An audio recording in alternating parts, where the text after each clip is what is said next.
2-minute warning before the briefing begins.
Hello, everyone.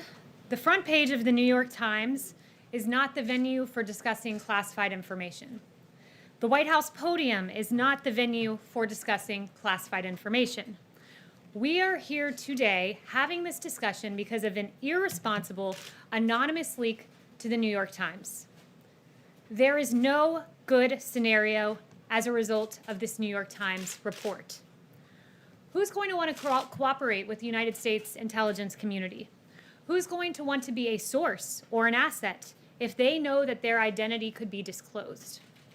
Which allies will want to share information with us if they know that some rogue intelligence officer can go splash that information on the front page of a major U.S. newspaper? Specifically, there are two bad scenarios that emerge from this report.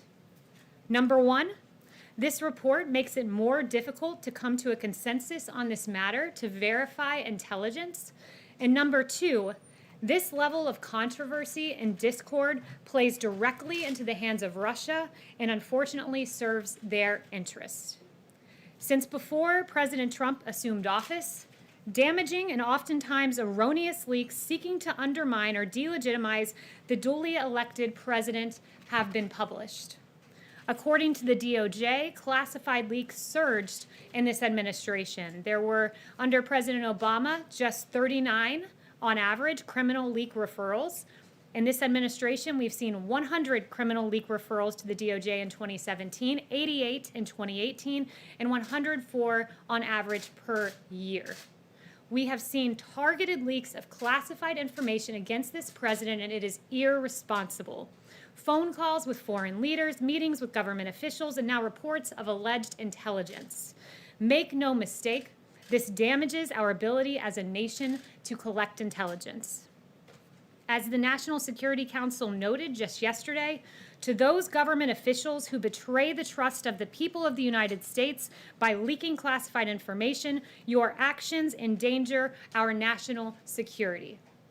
The ODNI said the selective leaking of any classified information disrupts the vital interagency work to collect, assess, and mitigate threats and places our forces at risk. It is also, simply put, a crime. And finally, the CIA said this, that leaks compromise and disrupt the critical interagency work to collect, assess, and ascribe culpability. To the anonymous sources who leak classified information, you should know this. You may seek to undermine our president, but in fact, you undermine our country's safety and our country's security. And with that, I'll take questions. Kristen. Thank you, Kayleigh. When did White House officials first learn that this intelligence about Russian bounties existed? I will say this, the president was never briefed on this. This intelligence still has not been verified, and there's no consensus among the intelligence community. Does the president wish that he had been briefed sooner? I mean, today Joe Biden called it a dereliction of duty.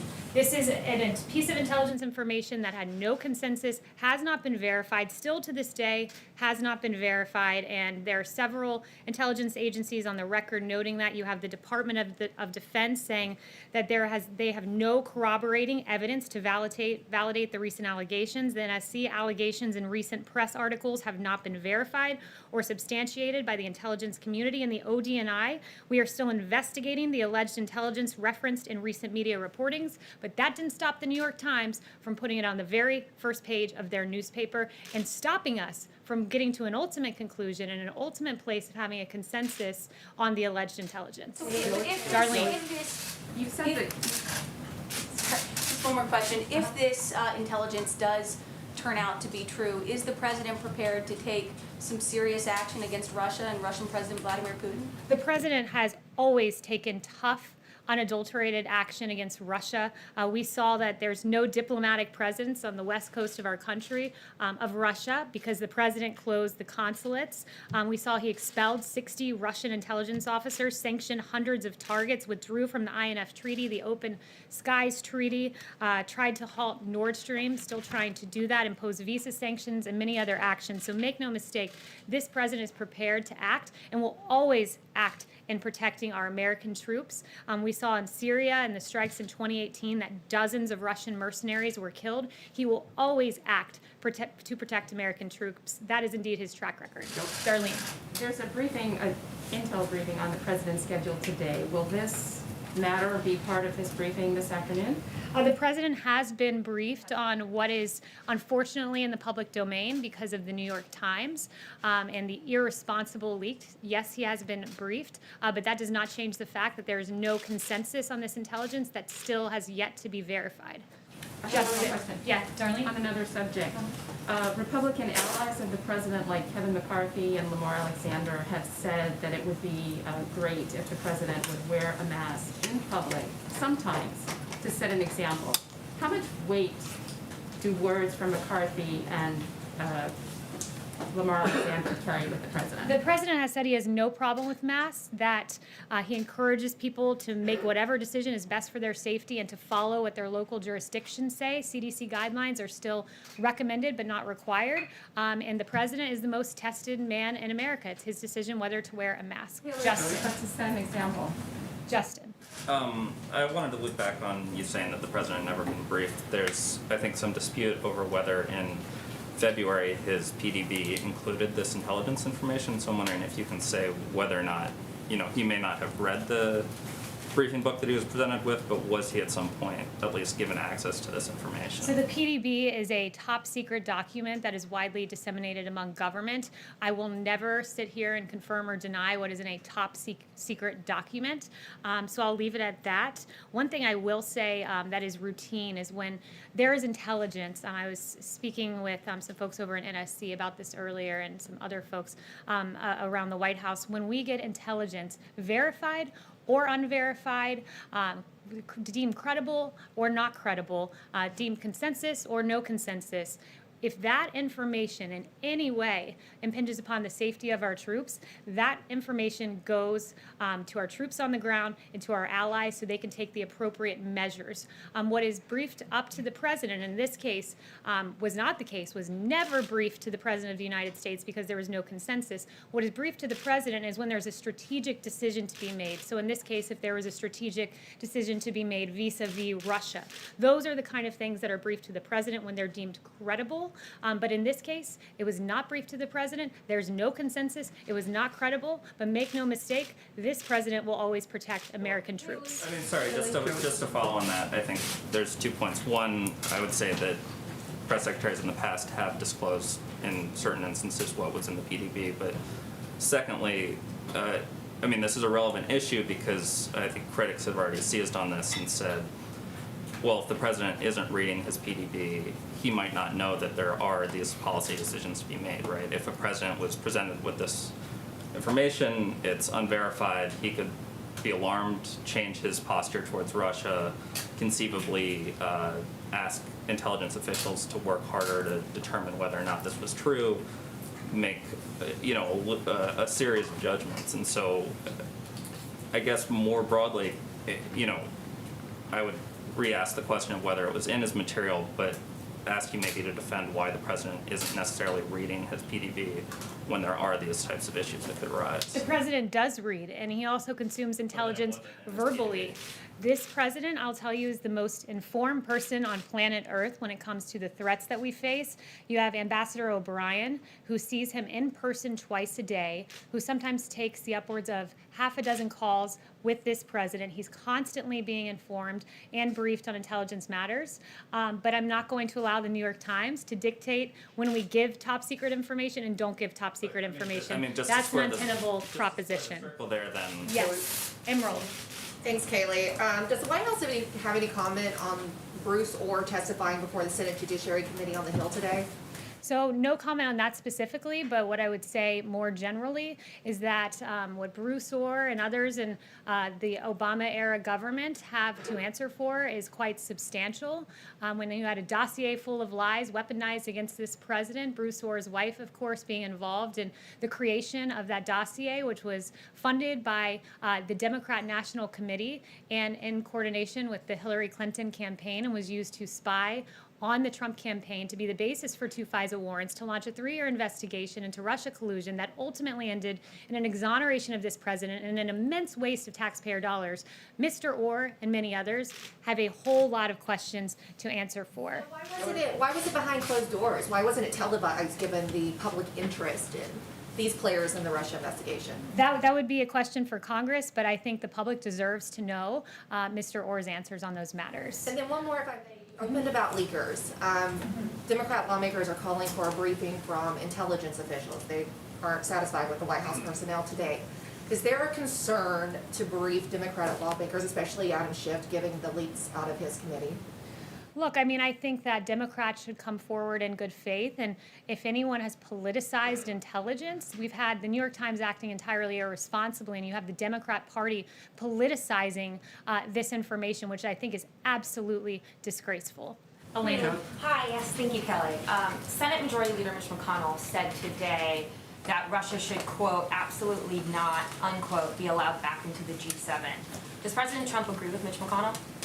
Look, I haven't spoken to him on that matter. The president believes that we have to have diplomatic relations with the top economies of the world, but there's been no one that's been tougher on Russia than this president. I went through several of those actions. And also, I would note that when it comes to acting on viable, actionable, credible intelligence, there has been no one who has acted more forcefully than this president. He has a track record of that. He has made protecting our American troops overseas his highest and strongest priority.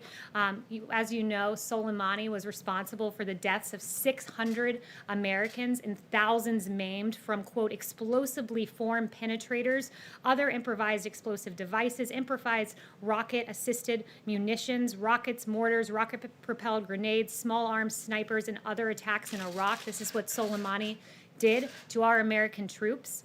You had President Bush, who declined to strike Soleimani, who was, quote, in the crosshairs, according to the New York Times. You had Obama Biden, who, quote, never made an effort to strike Soleimani. But you had this president, who, when he had actionable intelligence to protect American troops, he did it. He took that option. He was criticized by Democrats. Democrats condemned Trump's strike on Soleimani, as your publication Axios had in a headline.